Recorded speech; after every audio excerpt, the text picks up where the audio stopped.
Yan mga guys, ako'y nagluluto ako ngayon ng aming gabihan. Dahil tatlo lang kami, ito ang lulutuin ko. Bangos. Yan. Yan lang. At pinaka masarap ay magluluto po ako ng talbos ng kamote. Ginisang talbos para magkaroon ng sabaw. Haluan ko po siya ng bawang kamatis. Yan lang po ang halo ko. Wala nang sibuyas kasi mahal ang sibuyas. Ito na hinaluan at may prito. Sarap na sarap niya yung asawa ko. Ito lang ang bagay sa amin muna. Huwag muna kaming karne-karne dahil bawal yan. Yan mga guys. At inuumpisahan ko na magprito. Yan, diba? Prito na po ako. Ganyan lang. Simple-simple lang po. Para mayroon lang tayo hapunan bago matulog sa gabi. At nagsarado na ako ng aking tindahan at kahit papaano naka-boundary na rin naman ako. Ayan mga guys, kahit papaano may pambili ako bukas ng mga kulang na nabili sa tindahan. Nagtyaga ako. Kaya hindi ko na pahahabain hanggang gabi ang pagtitinda ko. Kasi mapapagod lang ako, magluluto na lang ako dito sa tindahan, sa aking bahay para may kainin kami mamaya. Ayan.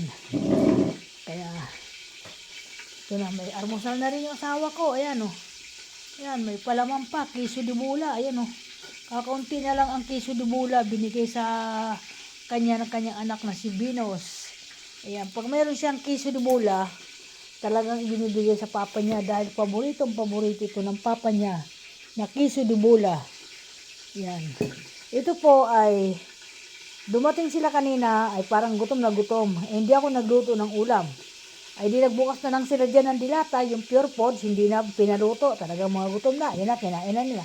At ito naman tira, para hindi masayang, hihahalo ko ito sa talbos ng kamote. O diba, diskarte lang po mga guys. Masarap, may lasa pa.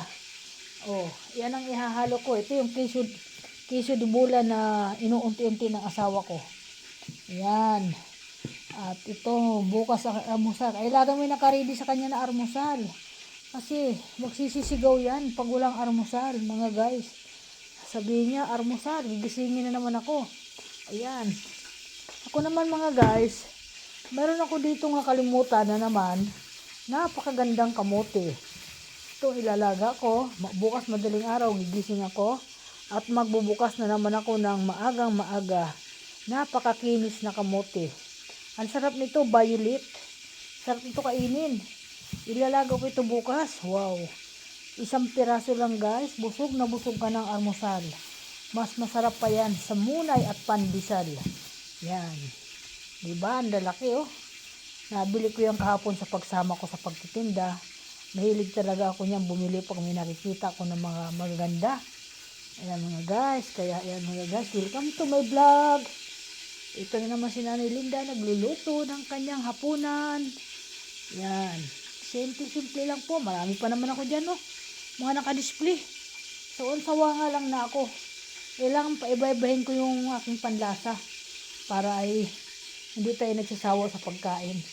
Alam mo, kanina lang naubos yung aming cake sa rep. Bigla ba naman nakita nitong anak ko na si Daisy? Alam nang bawal sa kanya yung mga ganun. Nakita niya na may rep pa sa rep.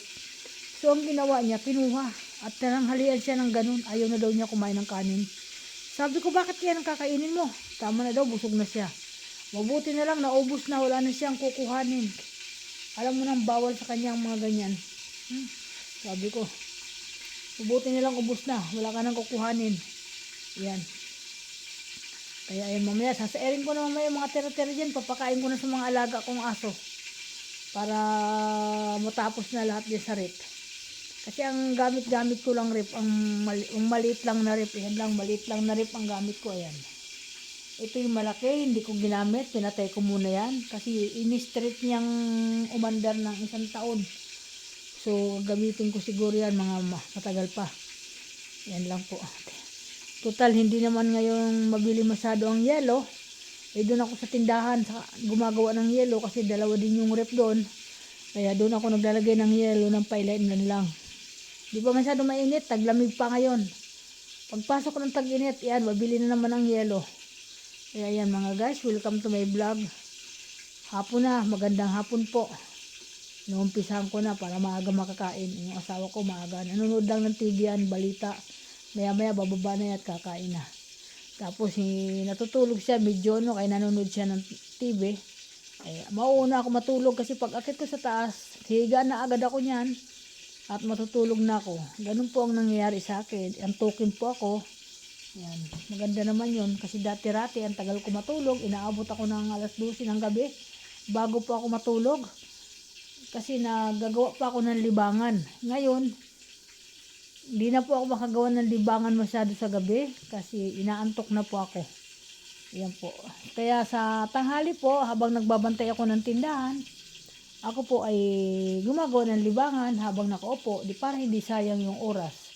Ganun lang po ang ginagawa ko. Hindi naman po mahirap maggawa ng libangan. Basta alam mo yung shortcut. Shortcut lang po yan para hindi tayo mahirapan. O di ba? Kahit pa paano ay nakakagawa tayo ng mabuti na libangan. Yan. Okay, thank you so much. Bye-bye. Salamat sa mga idol. Ingat po ang lahat. Thank you so much. Bye-bye.